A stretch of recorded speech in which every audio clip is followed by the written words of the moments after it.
31 мамыр елінің қамы үшін тар жолда тайғақ кешіп, азар безері болып, мұз жайнап, от кешкен саяси қуғын-сүргін құрбандарын еске алу күні. Бұл күн жайында елбасымыз Нұрсұлтан Әбішұлы Назарбаев өзінің жарлығында 1997 жылы жариялаған болатын. Қатал әрі қасіретке толы бұл күн өткенді еске түсіріп, көзге жас шиырлатады. Бұл ұлы террорлық әрекет қазақ халқын аямай орға жығып, тірідей құздан итерді.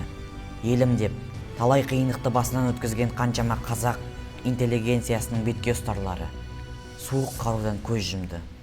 Қазақ халқының етегіне сор бола жабысқан қаншама ашаршылық жылдары еліміздің, халқымыздың жартысын түгелдей қырып кетті. Мүмкін сол жылдары халқымыз қырылмағанда, қазіргі таңда Қазақстан Республикамызда халқымыз көп болар ма еді? Біздің еліміздің басынан кешірген қаншама қиындықтары көзге жас ұялатады.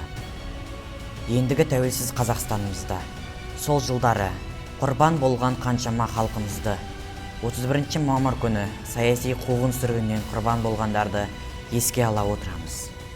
Сіздер қаншама біздің тәуелсіздігіміз үшін күрестіңіздер. Сіздер біздің мәңгілік естеріміздесіздер.